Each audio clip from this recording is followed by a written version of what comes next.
Whether it's a spouse, a sibling, a friend, or coworker, just about everyone has had a relationship impacted by Alzheimer's disease or other dementias. About 15 million people in the United States are caring for someone with this type of disease. So in today's Relationship Reboot, we have some advice on loving someone who is losing their memory. Joining us now is our relationship guru, Dr. Kirsten Lind Seal.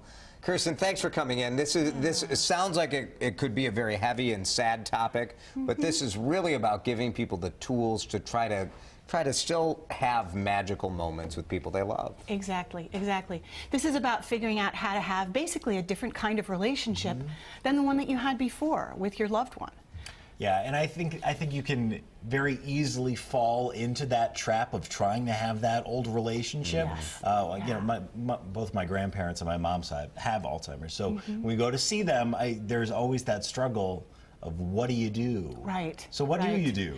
Yeah. So, well, one of the things I would say is, I mean, I think, you know, our tendency is to try to guide the conversation or to, you know, we remind people, no, I'm, you know, you'd say, Yeah, you know, I'm right. Matt, I'm your grandson. I'm your grandson. This is what you exactly. do. You spend 30 minutes going around the room. Exactly. Yep. Yeah. Exactly. And it's kind of like, it's just kind of like a spiral. So instead, you know, I mean, you can say things like, isn't it a beautiful day? I mean, just sort of general conversation and basically see where they take you. Do you ignore that other stuff? I mean, is it good to correct all the time, or do you just let it go by? No, you want, you know, basically, I mean, I would do it once or twice, but the thing is, it's not going to get better. It's just going to go in the other direction. And I think basically this idea of acceptance and letting go to a certain extent, but not letting go of the relationship and not letting go of the connection, but letting go of all the details. You know, think about them as pesky details that are just not going to be able to be held in the mind of your grandfather. Doesn't really matter. Stay in the now. Exactly, staying in the now, because in the now, I mean, in some ways, when you think about it philosophically and spiritually, the now is kind of all we have. And so in a way, if you think about loving someone with any sort of dementia or Alzheimer's disease as a practice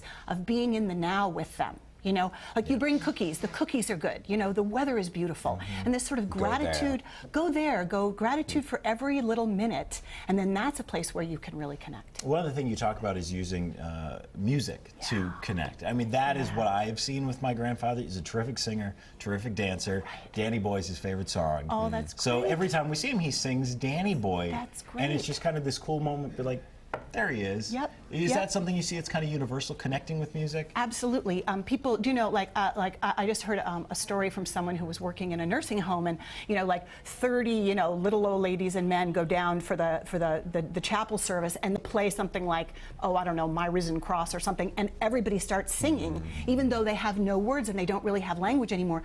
Those words come up buried deep within them. Let's talk about the don'ts. You mentioned already, don't argue over specific memories. Don't argue over specific memories. Let it roll off. Yeah.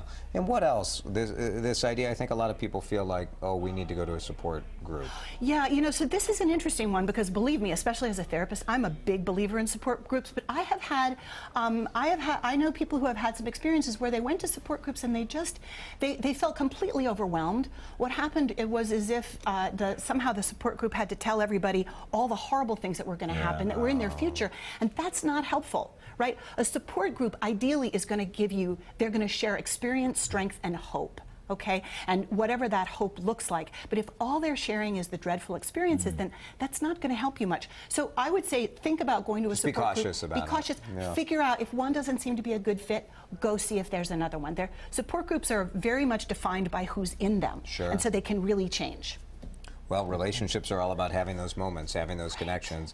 And even if you can create those little moments, like you said, over cookies or over Danny Boy, like it's still happening. Yeah, I would, you know what, I would recommend, I don't know, do you sing Danny Boy with your grandfather? Not as well as he does. You know what? But that's great, and then he can correct you. You know? And he would. But yeah, that's great. I would great. totally recommend that. Really good. Kirsten, thanks so much. Yeah, you're welcome.